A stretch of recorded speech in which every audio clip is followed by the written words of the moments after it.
Hola, mi nombre es Constanza Suazo y en este video les voy a hablar sobre mi formación y mi biografía literaria. Para empezar, debo hablar de mi infancia. En mi casa, cuando era niña, no había muchos libros.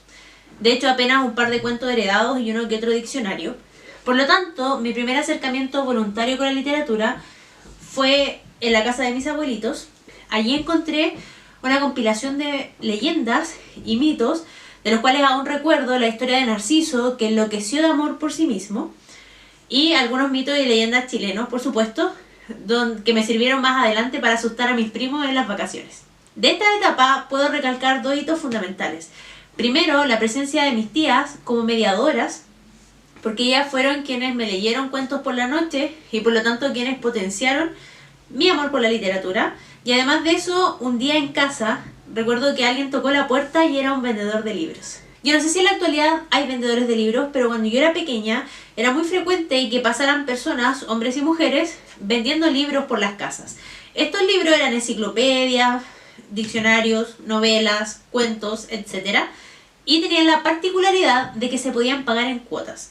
Ahora, Chile es una sociedad bastante desigual y por supuesto dentro de las familias con menos recursos no es una prioridad comprar un libro. Y además los libros son muy caros. Por lo tanto, mi mamá ese día hizo un gran esfuerzo y me compró un libro de cuentos gigante. Se veía más gigante porque yo era muy pequeña.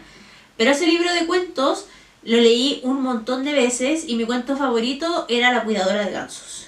Cuando llegué a la escuela era un lugar pequeñito y no recuerdo que en mi escuela, la escuela número 43, el Alto Chillán Viejo, haya tenido una biblioteca. Pero sí recuerdo que en las salas había libros. De hecho, en los recreos muchas veces me quedé leyendo Condorito, Asterix o algún otro cómics en lugar de salir a jugar con mis compañeros. En esa época, un libro importante para mí fue Papelucho, porque es el primer libro que mis papás me compran como lectura domiciliaria para el colegio. Era Papelucho en la clínica y de hecho todavía está entre mi colección de libros. Cuando llegué a la enseñanza media, el primer libro que pedí en biblioteca fue El beso de la mujer araña. Lo pedí porque estaba en la vitrina y me llamó mucho la atención la portada, que era donde aparecía una mujer con una especie de velo negro y el título era muy sugerente. Entonces yo dije, tengo que leer este libro el fin de semana. Y me imaginé que era una historia de terror donde había una mujer protagonista y sucedió que no tenía nada que ver con lo que yo había pensado y me impactó la historia muchísimo y por supuesto que lo leí el fin de semana y lo he vuelto a leer varias veces más, uno para la lectura del colegio y en la universidad también. En esa época encontré también a Gabriel García Márquez, que es un autor que me encanta.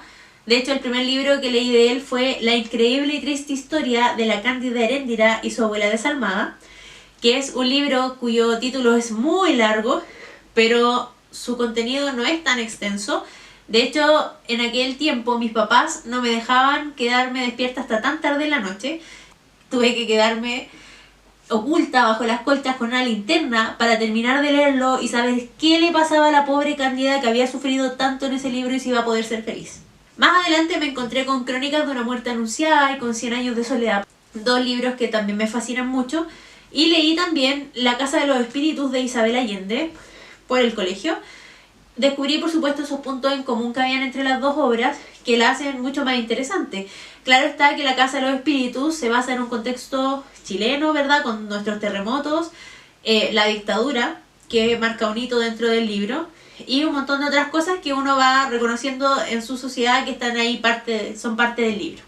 En la universidad leí un montón, porque habían asignaturas que nos pedían leer 6 libros para un control de lectura, otras 4, y así en el mes terminábamos leyendo 10 o 12 libros, más todos los capítulos de análisis y todo eso para los controles de lectura.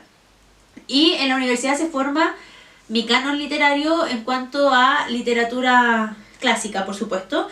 Ahí leímos un montón de literatura griega, la Ilíada, la Eneida, la Odisea, además de algunos libros españoles, otros libros europeos, y nos iban dividiendo las asignaturas por periodos literarios. Entonces tuvimos tendencia literaria, romántico realista, entre otras, que iban abarcando los diferentes tipos de literatura. Ahora, un libro que marcó la universidad sin duda fue Don Quijote de la Mancha, un libro que teníamos que leer por obligación porque si no se aprobaba esa evaluación no pasábamos la asignatura y sin asignatura no había título universitario. Y como muchos, uno comenzó a leer el libro con miedo más que otra cosa y con mucha responsabilidad, pero luego el libro a uno lo va encantando, porque descubre en ese idealista de Don Quijote y todas sus locuras, por supuesto, que hay todo un contexto atrás que se sigue aplicando a nuestra época y eso es realmente maravilloso. Algunos de mis libros favoritos son Tengo miedo torero de Pedro Lemebel, que es un libro que relata una historia de amor poco común en un contexto muy difícil, dictadura chilena, y además de él rescato también el Hablo por mi diferencia, un manifiesto que es muy significativo y muy potente para leer. Tenemos también a Hernán Rivera Letelier, que es otro escritor chileno, y de él rescato Santa María de las Flores Negras, que es un libro que relata un momento muy duro de nuestra historia, que es la matanza de la Escuela Santa María. Está muy bien contado. Hernán Rivera Letelier tiene un vocabulario maravilloso para narrar sus historias. Y junto con La Reina Isabel cantaba rancheras, que es del mismo periodo, pero ya va a abarcar un poco la decadencia de las salitreras, son mis dos libros favoritos de ese escritor. Mis cuentistas favoritos son Borges y Cortázar, pero me inclino más por Cortázar. Continuidad de los Parques, Casa Tomada, La Noche Boca Arriba son cuentos donde nosotros como lectores tenemos que ir completando significados y es una lectura muy potente, muy entretenida y a ratos muy difícil de hacer, pero es desafiante. Y creo que la literatura desafiante siempre se agradece. Y creo que eso es todo. Me quedaron un montón de libros por mencionar, por supuesto, pero por ahí dejaré alguna listita. No se olviden de leer y nos vemos en el próximo video.